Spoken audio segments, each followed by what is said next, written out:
Hello, everybody, and welcome back to Talk About the show where I, your host, Alex Brown, talk about whatever it is I want to talk about, whether it be the hottest gaming news or the latest and greatest game releases. Talk About is your one-stop shop for all of my thoughts and opinions on everything going on within the games industry. And if you like it, why not prove it by hitting the like button? And if you haven't already, subscribe. Stick around for a while. You might like what you see.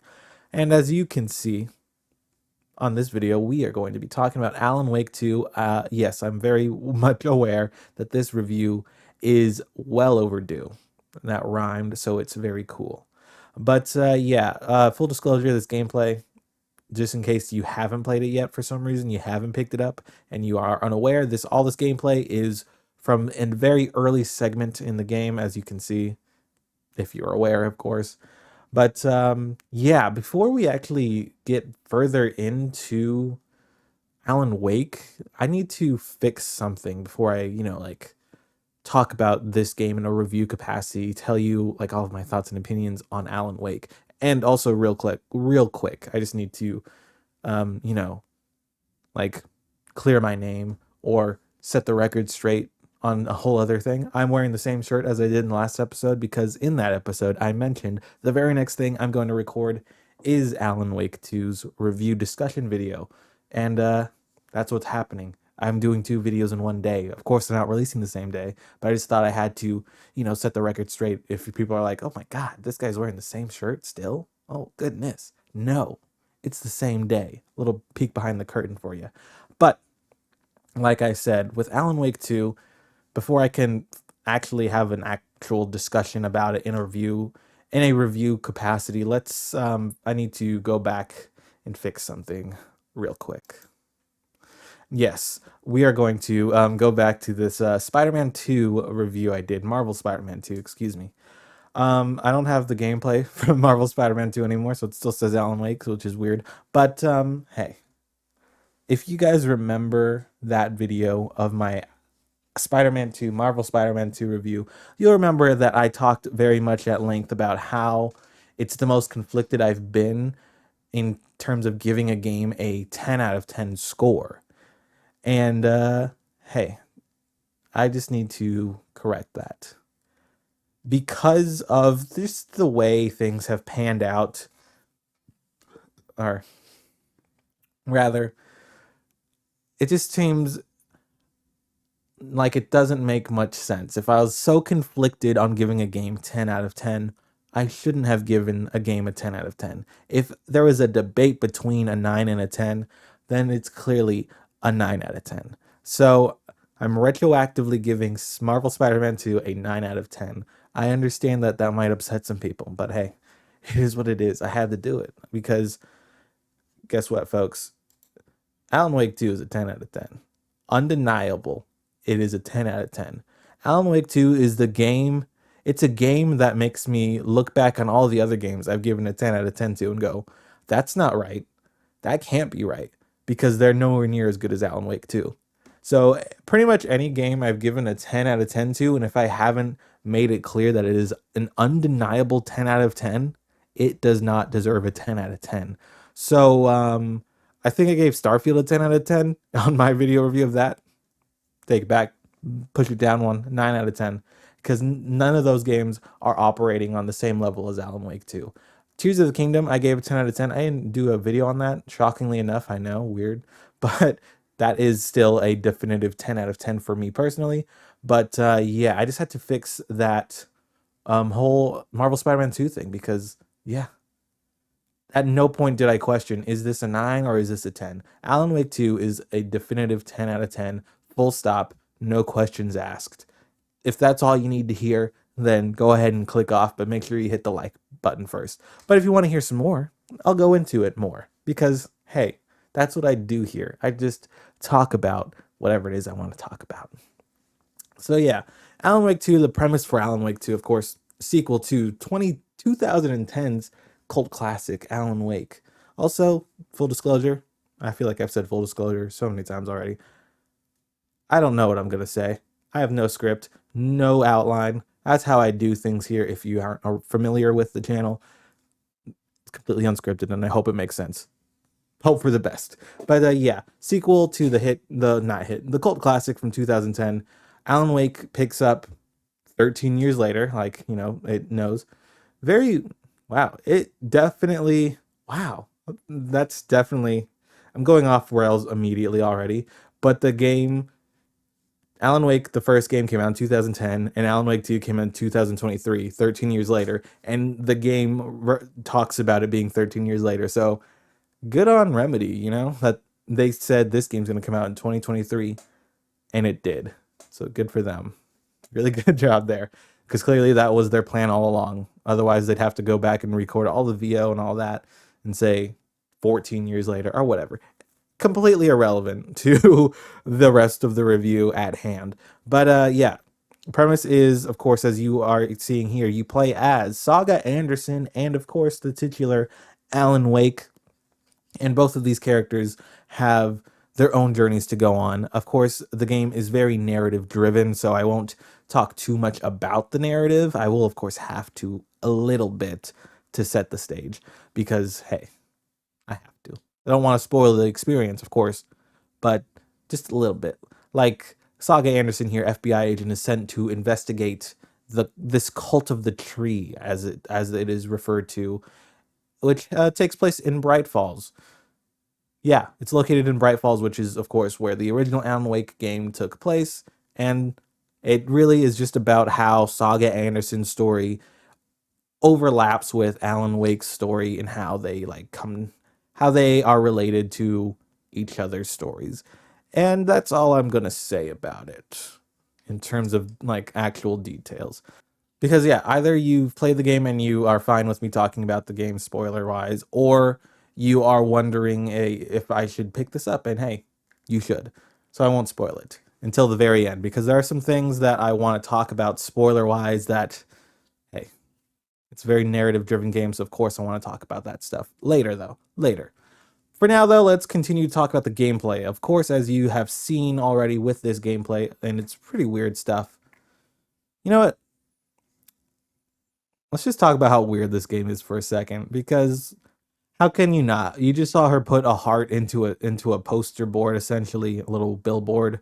Let's talk about how weird this game is. This game is so perfectly weird, because this is still like piggybacking off of the narrative sort of thing.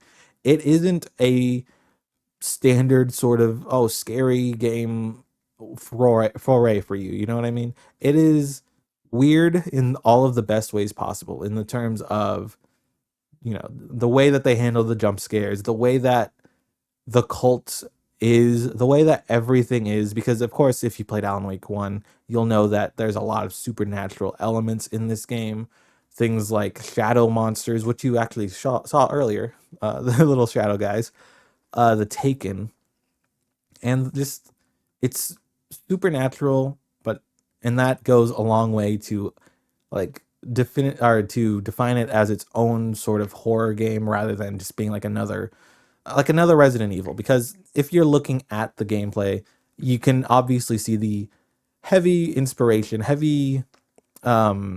resemblance to Resident Evil, even with the inventory system. I don't know if I've pulled it up yet, but the inventory system resembles very much of that of RE2, the remake. I don't know about the original RE2. I didn't play the original one, but yeah, a lot of the weirdness of Alan Wake 2's horror and just the story in general is really what sets it apart from, say, Resident Evil 4 this year, because those are both Game of the Year nominees, by the way, for the Game Awards, which are next week, depending on when this video comes out. I'm pretty sure next week.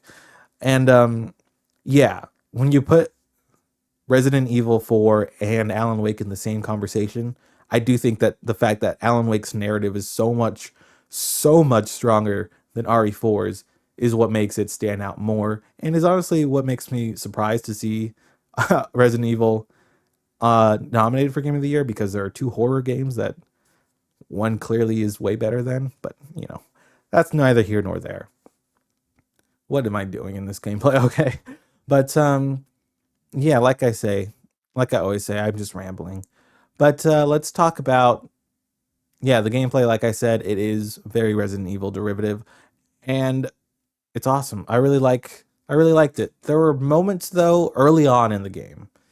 The difference between a Resident Evil or Alan Wake, I would say, is that in Resident Evil, you'll constantly be getting new guns and new upgrades and stronger weapons that will make the opponents in the game, the enemies, like whether it be the zombies or the freakazoids in RE4, whatever you want to call those, the Las Plagas people.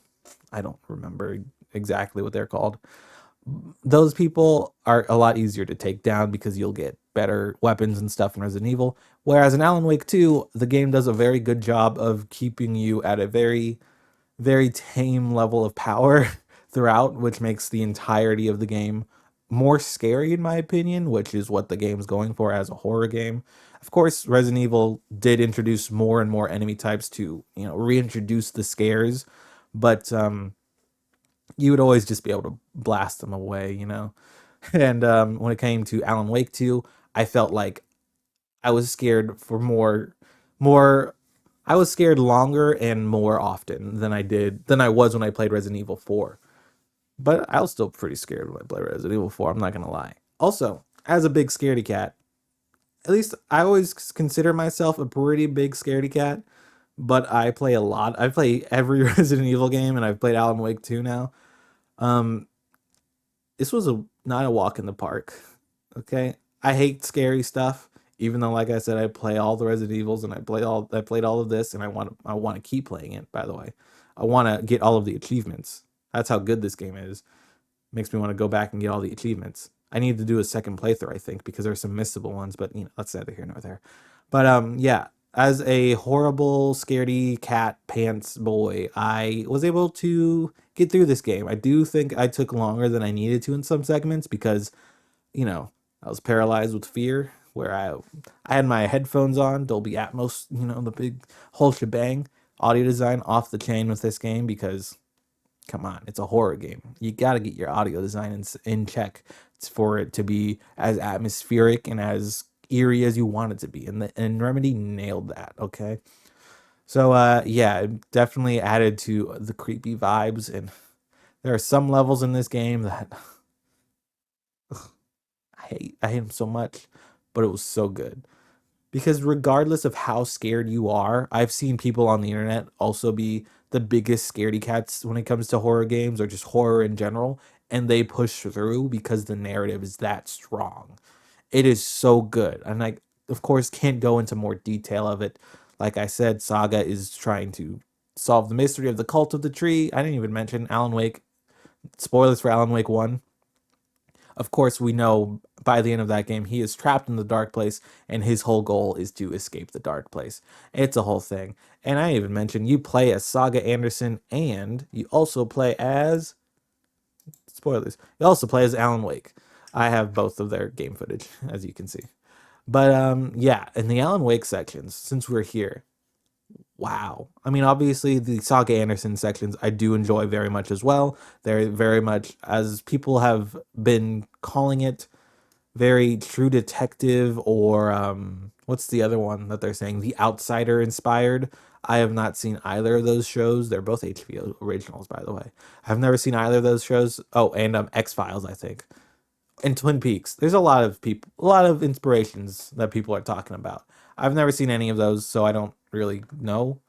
But people say that those are what the Saga Anderson portions remind them of. Let's go back to that since I'm talking about Saga Anderson.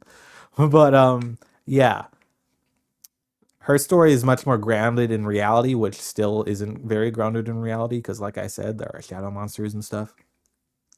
But it is a lot. It's very cool in the sense that it makes me feel like I'm playing a Resident Evil or something like that.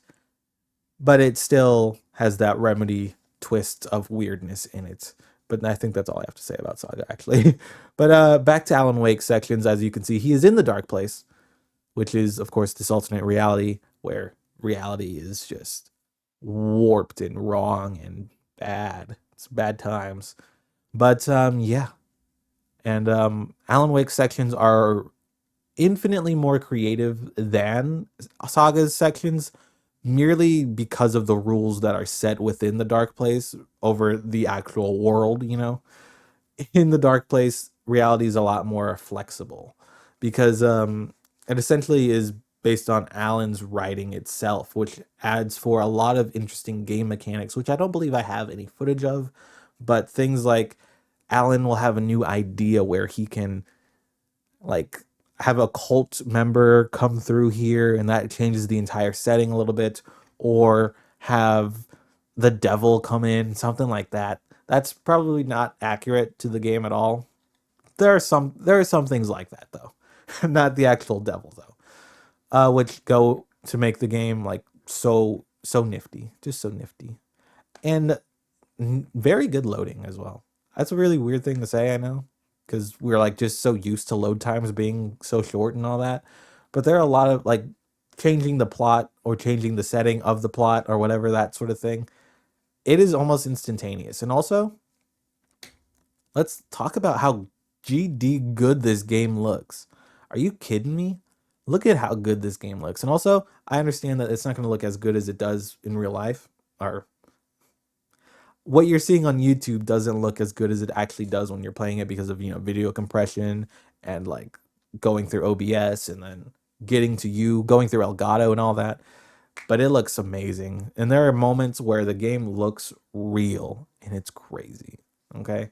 Oh my God. I'm looking at this right now and it's insane.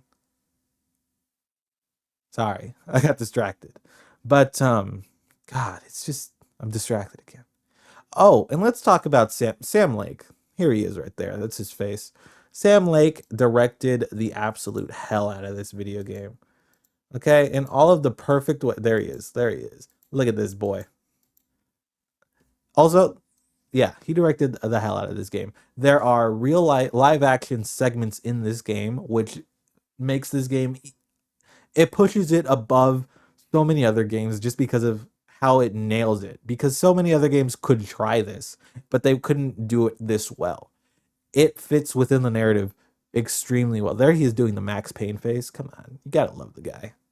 God, this game, it's a game of the year contender for real. Like, if you haven't played this, you just don't get it. I'll be real with you, because seeing it on the game of the year nominees list, it's like, hey, great, But I feel like people aren't taking it seriously as a contender because of the Baldur's Gate of it all and the Zelda of it all. This is honestly, I'm gonna say it. This is like a top 3 game of the year personally.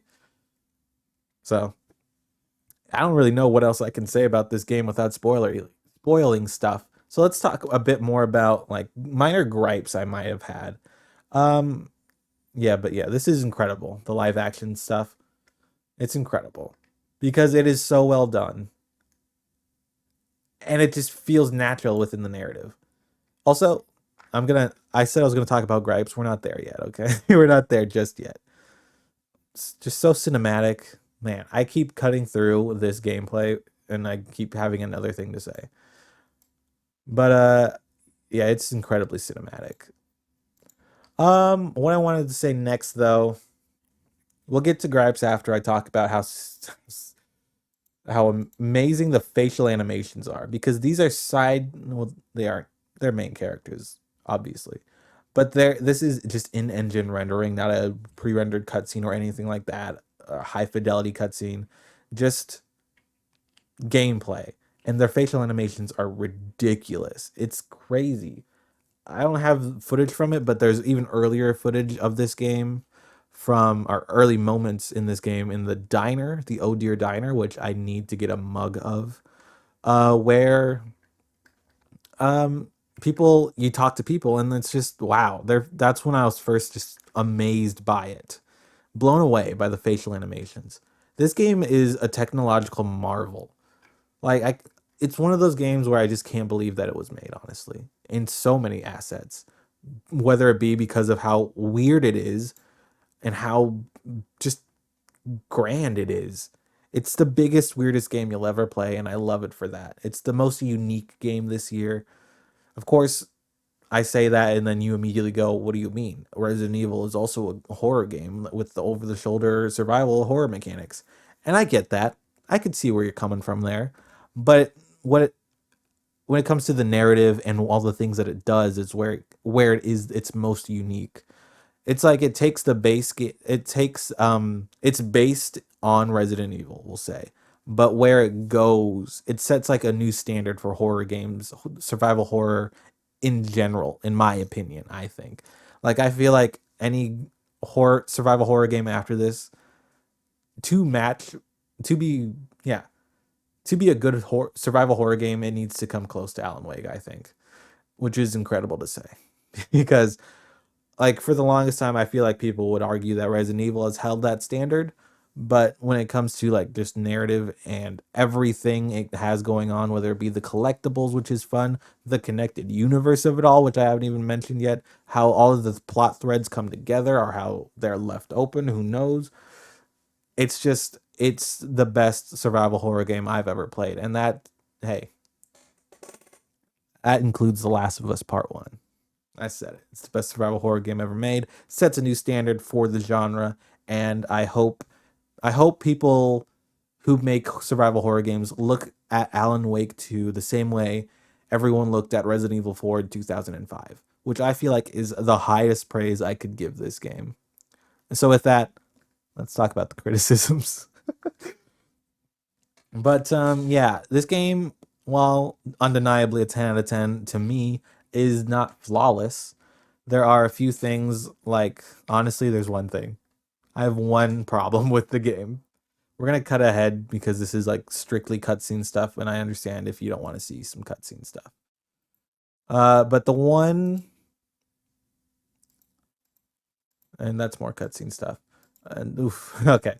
But the one gripe I had with this game was that audio desync bug that I feel like a lot of people have voiced their issues with. A lot of people have had this bug where dialogue and the lip syncing just is off, which is not too terrible of an issue, of course, in normal standards or in any game. But with this game being as narrative driven as it is, like as I've mentioned, it is a bummer.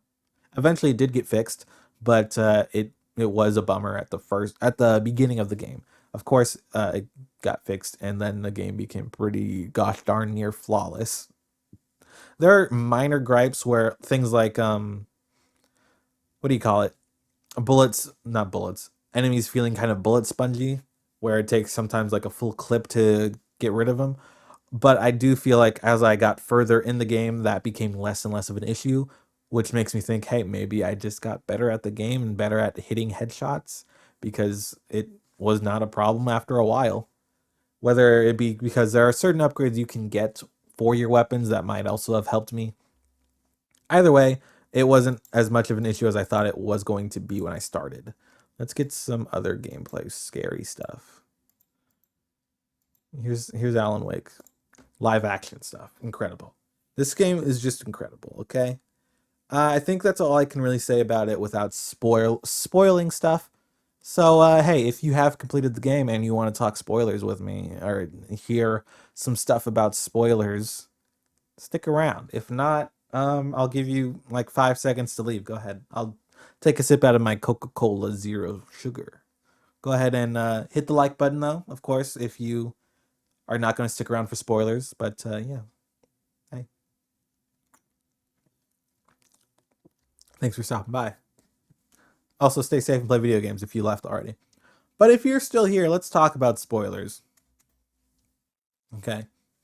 Immediately, the first thing I want to say: how amazing was that cliffhanger? Two cliffhangers. I don't have any footage of them, but both of them. Saga's cliffhanger, of course. We're in spoiler section, so if you aren't out of here, hey, and you don't want spoilers, get out. Final warning. Saga's cliffhanger, where it's like, did it work after she shot Alan Wake in the head? Full spoilers, in case you were unaware. She shot Alan in the head. Full spoilers, and then she called her daughter because the story was expanding. Scratch's story was expanding. It was crazy. It was so good. Oh my god. But yeah, and then the other line was ringing. And we don't know. We don't know. The game ends and it's just left open. Crazy. Crazy. So obviously Alan Wake 3 is going to happen. Or it'll be addressed in DLC. Actually, I don't know for certain if it'll be addressed in DLC. There's actually something I want to check. We're gonna do this for a second. Be chill. But yeah, Alan Wake's ending as well, where he, we assumed he took the sacrifice because, of course, in a story there has to be, the more people we save, the greater the sacrifice has to be. But so we thought that he had shot himself, and that, or he didn't shoot himself. We thought that him sacrificing himself was that great sacrifice. But then post credit scene, we freaking get his freaking wife. You know what I mean? I'm trying to find I'm trying to find stuff. Freaking post credit scene, Alan's wife, Alice. Hey, she's in this game as well. How crazy was that? She's not only was she in it, she plays such a pivotal part in this game that she very well could be in the next one or DLC. We'll talk about that later though. Um, where she's like, "Hey, Alan, hey, I had to trick them." Oh man, how many goosebumps did you get when you found the slideshow where it's like Alice Wake later took her life that day? These are the final images of her work, and then it was her jumping off a cliff. I was like, oh, I got so many goosebumps. I was like, that's a tragedy. That sucks really bad. That scratch drove her to that. But no, we find out later that the reveal for us in the post credit scene is that she didn't off herself. She jumped into the dark place. Turns out she's in the dark place. We didn't see her. She's trying to help Alan get out. How amazing of a wife is that? You know what I mean? Shout out to Alice Wake. And then Alan wakes up and he's like, "It's not a loop. It's a spiral." It's so good. It's so good. Two cliffhangers that I am assuming are going to get resolved in um Alan Wake 3 perhaps, which I hope is not 13 years away, but considering Control 2 is going to come out before Alan Wake 3, hey, it could be a while away. It could be a while away. But because of course in Alan Wake 2, Alan talks a lot about um how Return is the third book of his trilogy, where what's the I don't know what book 1 is called, but Initiation is the second book, Return is the third book. I don't know. Cold Casey? I don't know what the first book is. But either way, they talk about it being a trilogy. Maybe Return is the second book. I don't know. Either way, they talk about it being a trilogy, which obviously makes sense for Alan Wake's story to be a trilogy in that sense because, the way that Alan Wake 2 is so meta in that sense, I wouldn't put it past them to do that sort of thing. So yeah, I fully expect there to be an Alan Wake 3 in like 6 or 7 years. Hopefully not 13 though, because I need answers. I need these answers. Of course, I didn't even mention in the non-spoiler section how this connects to. Let me go ahead and bring it back to the Alan Wake um window. But yeah, I didn't even talk about how this game connects to Control, which is amazing. It's so seamlessly done the way that these how Remedy's universe is like colliding like this. It's a shame that Quantum Break doesn't count anymore. Whatever. I guess because of the Xbox exclusivity, they didn't want to like make it so that some people couldn't experience the whole journey. But I guess. But Sean Ashmore is in this game, which we'll talk about in a second. But I forgot what I was talking about, so we're gonna talk about Sean Ashmore right now. Oh, we're talking about Control, so we're not going to talk about Sean Ashmore. How, yeah, it blends it so seamlessly. So we might get some breadcrumbs in Control 2 about what's going to happen next with the Alan Wake side of their universe, but I wouldn't be too surprised if it's not much. Maybe a DLC could expand on it, like how there was the AWE expansion. I guess AWE is the name. The AWE expansion in Control stood for Altered World Event, or it stood for Alan Wake expansion, which I really love. But I haven't played that, and I'm definitely going to now. Um, but yeah, so I feel like we won't get much from Control 2 in terms of Alan Wake's progression. So yeah, and that has to come out before Alan Wake 3, so we're still a whiles away. Alan Wake 2 just came out, so Control 2 is still a whiles away. So come on, it's gonna be a while. But let's talk about plot threads that were left open still. Like I said, Sean Ashmore is in this game. Tim Breaker, the nephew, I believe, of Sarah Breaker from Alan Wake 1. I think I got all of those facts right. And it was really cool to see him because Sean Ashmore, of course, Iceman. How cool is he? And he's very cool because he's cold. Um, yeah, we didn't get any answers on him whatsoever, on him or Mr. Door, which, of course, I feel like is going to play directly into the eventual Alan Wake 3. Because all we know about Tim is that hey, he's like he gets zapped off to the dark place, and then we can run into him several times as Alan Wake and just say, "Hey, what's up?" And he's trying to figure out what Mr. Door's deal is. And then at the end of Saga's story, we get to go talk to Tim Breaker a little bit. He gives us a little page, and then that's it. So very much a lot of unanswered questions with Tim Breaker, which I'm sure will get answered later. But Holden Door, who's Holden Door? What's his name? Harlan Door, that's his name. Harlan Door, though, however, let's go ahead and go up to him. Where is he? Where is Mr. Door? There he is. Mr. Door, Harlan Door himself. So many unanswered questions about Harlan Door, but I already know the answers. I'm gonna be real with you. I already know the answers. I didn't even talk about the music. Oh my god. I didn't talk about the. I saw the Old Gods of Asgard just then. Departure was the first book. Thank you, Harlan Door. Thank you for that. Um.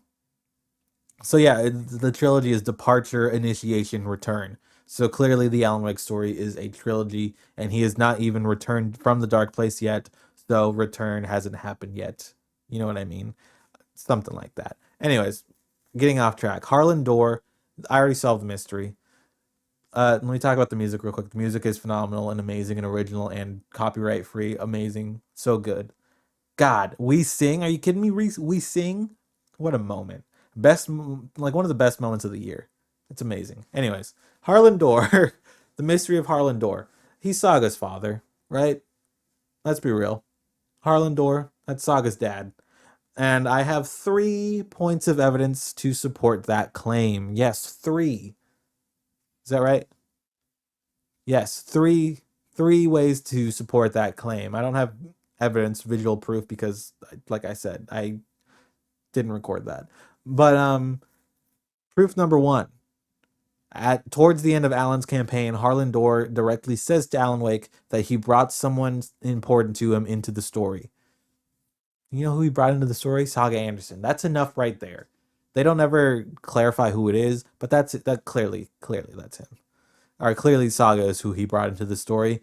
And if Saga is important to him, or who's important, if the person he brought into the story is important to him, that would clearly then make Saga his daughter.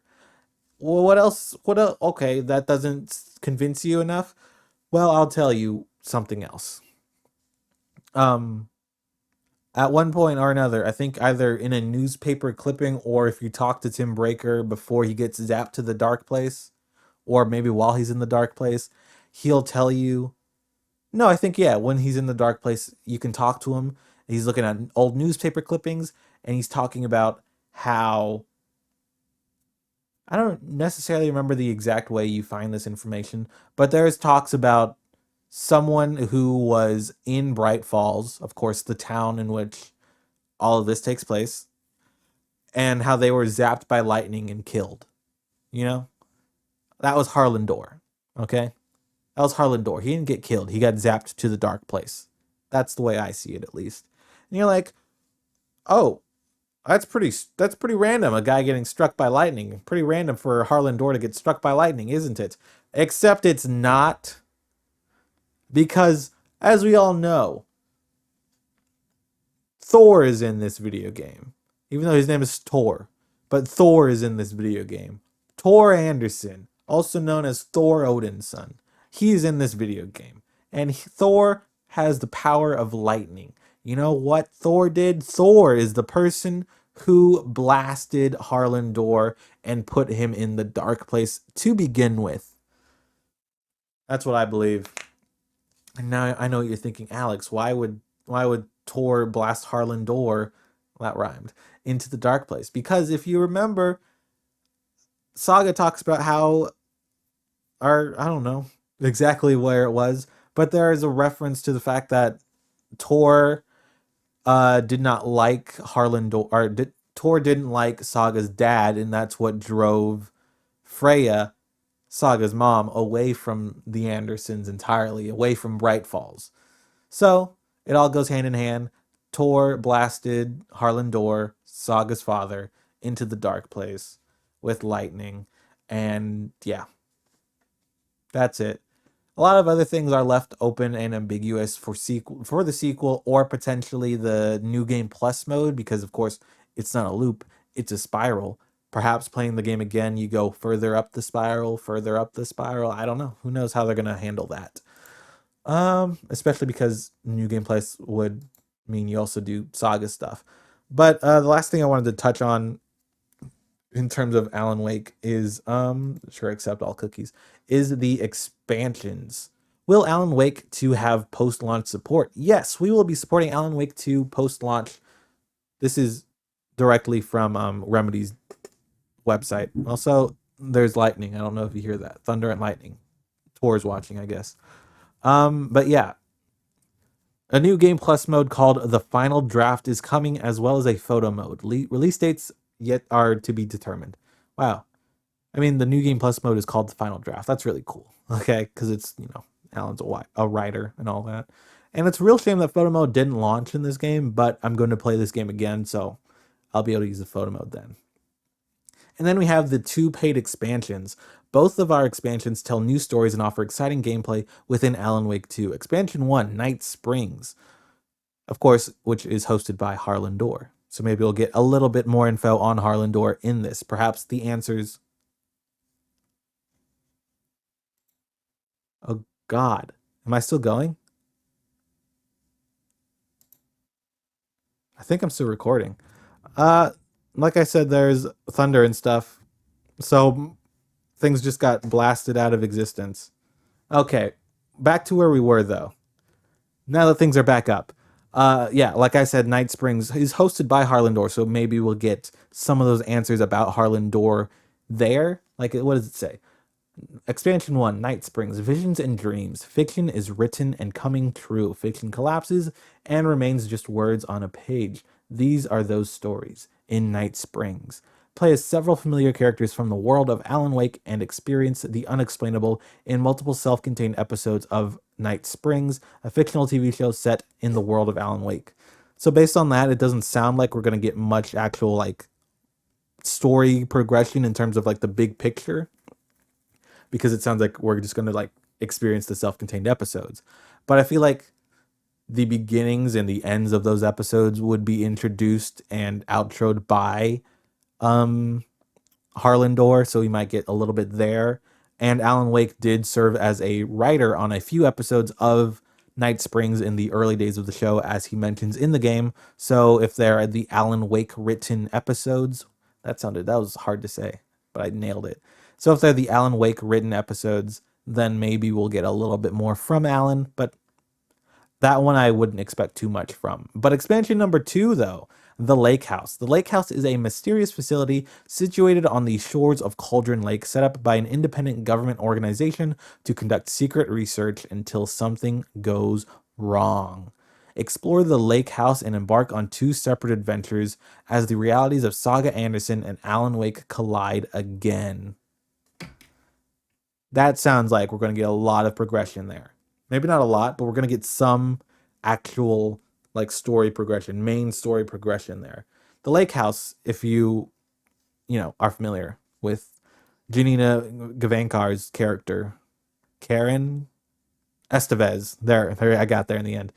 She talks about the Lake House and how everyone died there. So we're going to learn more about that. Of course, the set up by an independent government organization. That's clearly, of course, the Federal Bureau of Control. So, in a similar vein as Control's second DLC touched on Alan Wake stuff, Alan Wake's second DLC is going to touch on some of the Control stuff.